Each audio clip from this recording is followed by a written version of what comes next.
elephant's trunk. The elephant sneezed and fell on his knees, and now he sat on the elephant's trunk.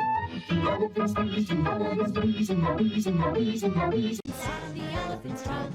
The elephant sneezed and fell on his knees, and now he sat on the elephant's trunk. The elephant sneezed and fell on his knees, and now he's